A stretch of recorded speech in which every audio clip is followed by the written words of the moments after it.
Pose with the fans. Pose with the pose with the pose with the fans. Pose with the pose with the pose with the fans. Fans. Pose with the fans. Pose with the pose with the pose with the fans. Okey. Dah on ni. Atuk cakap ya. Kami dari kelompok SMA ingin ngasih tahu apa itu suku Baduy. Sebelumnya kalian udah pernah tahu belum sih suku Baduy itu apa? Kalau belum tahu, mari kami kasih tahu. Let's go! Suku Baduy adalah salah satu suku di Indonesia yang masih memegang dan menjaga kemurnian adat dan tradisinya. Kearifan lokal yang menjadi kekuatan masyarakat adat, posisi penghargaan yang tinggi pada kepala suku sebagai pimpinan menjadikan suku Baduy masih terus bertahan hingga kini. Adat dan tradisi yang bersinergi dengan alam, mulai dari sikap dan tingkah laku, tata cara bekerja, kegiatan sehari-hari, mencari nafkah kehidupan, hingga momentum kelahiran, kematian, dan pernikahan. Bahkan menebang pohon juga diatur sesuai keputusan adat.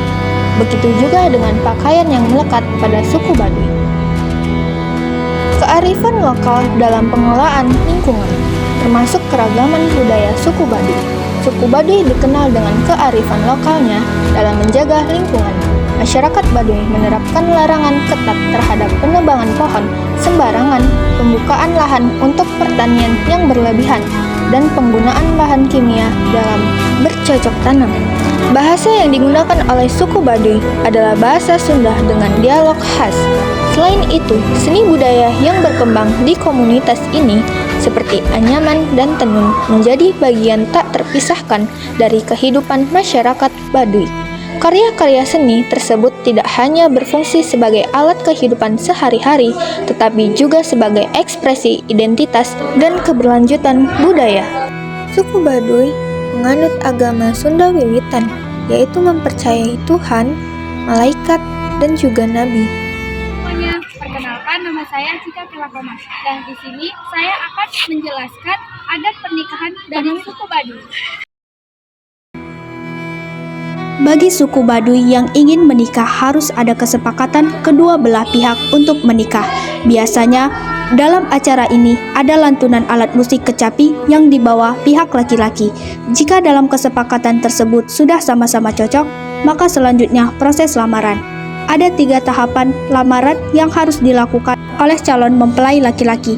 Yang pertama, mempelai laki-laki beserta keluarga harus melapor ke kepala adat dengan membawa daun sirih, pinang, dan gambir secukupnya. Selanjutnya, sirih, pinang, dan gambir dibawa ke rumah wanita yang akan dilamar. Dan ketiga, membawa alat rumah tangga dan baju untuk calon mempelai wanita.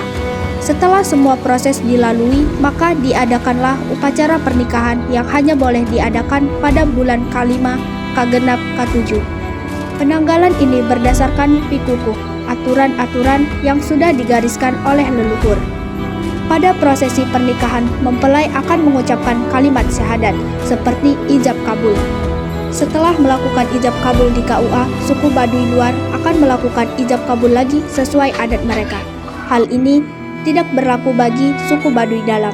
Mereka hanya melakukan ijab kabul. Perkenalkan nama saya Rika Amelia. Saya di sini akan menjelaskan tentang adat kematian suku Baduy. Kematian adalah rahasia Sang Pencipta dan peristiwa kematian pada masyarakat Baduy disebut keparubuhan. Ketika mendengar berita kematian seseorang, warga kampung serta kerabat berdatangan menunjukkan rasa duka. Mereka pun tanpa ragu menyisikan baju dan mengeluruskan tangan membantu segala sesuatu terkait dengan pengurusan jenazah dan upacara penguburan. Selain itu, mereka juga bergotong royong membantu keluarga dan ditinggalkan untuk memperluas hajatan kematian. Pada saat ada kematian, buyut tabu bagi orang Baduy menangis sampai mengeluarkan suara keras. Lubingkang yang mengurus jenazahnya. Pengurusan jenazah diawali dengan memandikan di atas batang pohon pisang yang diletakkan di bagian samping muka rumah. Seluruh badan jenazah digosok dengan daun sirih. Setelah itu, jenazah dibungkus dengan kain kafan tenunan setempat. Pada waktu yang telah ditentukan, jenazah sudah siap untuk diberangkatkan ke tempat pemakaman yang diletakkan dekat kampung.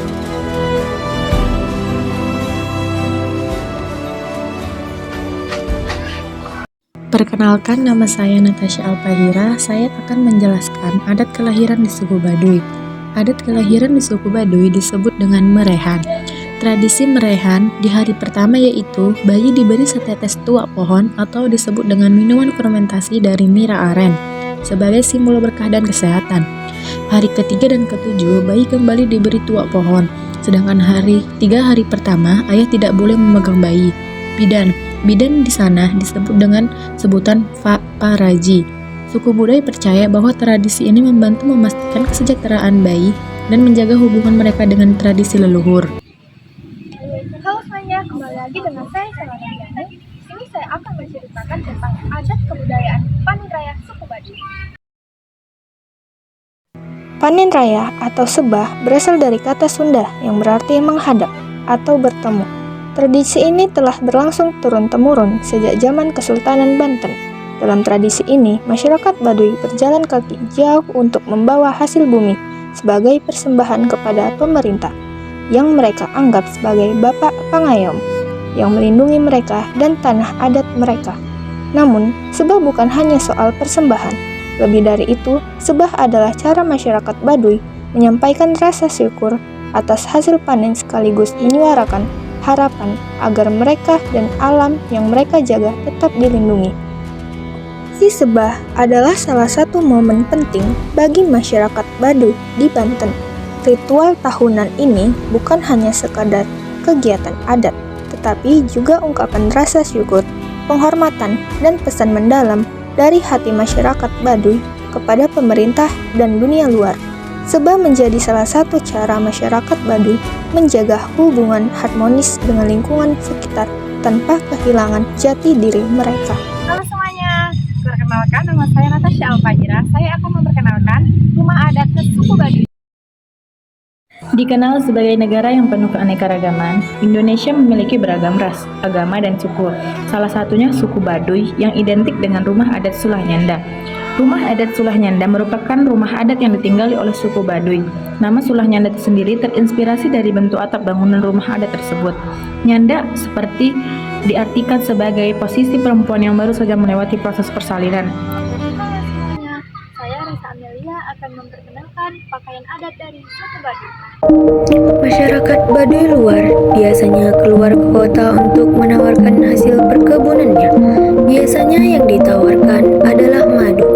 Ketika pemuda Baduy luar ke kota, terlihat mengenakan pakaian serba hitam dengan lomar yang melilit di kepala. Pakaian adat pria Baduy dalam namanya jamang sangsang. Baju ini berlengan panjang dan hanya digantungkan pada tubuh atau disangsangkan. Baju jamang sangsang dibuat tanpa menggunakan kerak, kancing, dan kantong dengan warna putih. Yang menarik adalah baju jamang sangsang tidak boleh dijahit menggunakan mesin jahit. Warna putih ini melambangkan kehidupan suku Baduy yang suci dan tidak dipengaruhi oleh budaya luar. Warna putih hanya untuk masyarakat Baduy dalam, dilengkapi dengan ikat kepala berwarna putih dan golok. Sementara suku Baduy luar mengenakan pakaian berwarna hitam yang bernama baju kampret. Desanya lebih dinamis dan sudah menggunakan kantong dan kancing, kemudian menggunakan lomar. Lomar atau ikat kepala Baduy luar berwarna hitam atau biru tua dengan motif batik. Untuk celana suku Baduy hanya menggunakan kain berwarna biru kehitaman yang dililitkan di pinggang. Sedangkan tas yang dipakai namanya tas koja itu merupakan kantong ramah lingkungan.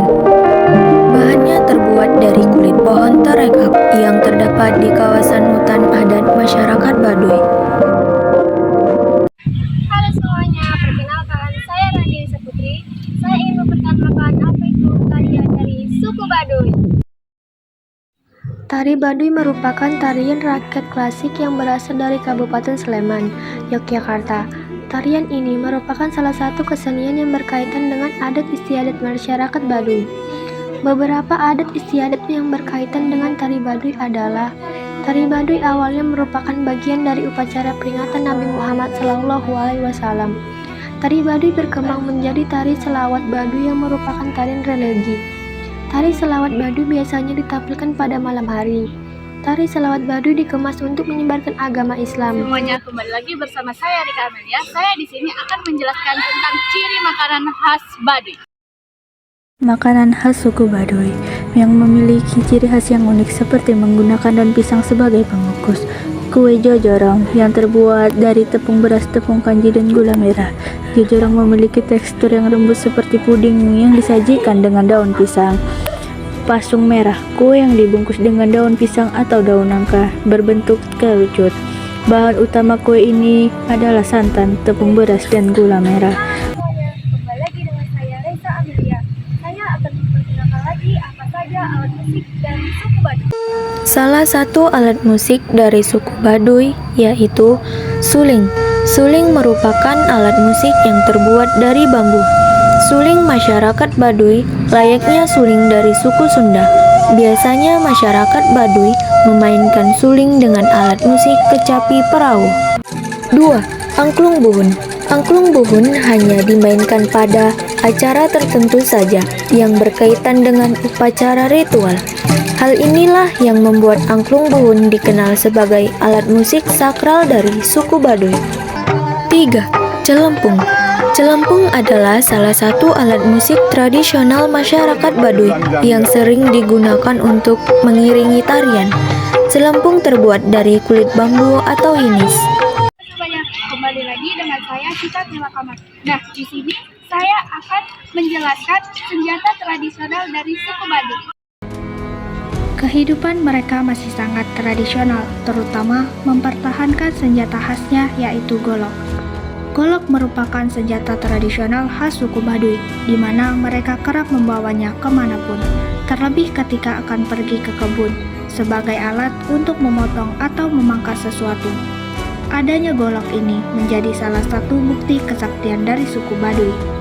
Sama seperti senjata lainnya, golok dari suku Baduy ini tajam karena terbuat dari baja yang diasah dan berubah menjadi senjata tajam atau sajam andalan masyarakat Baduy.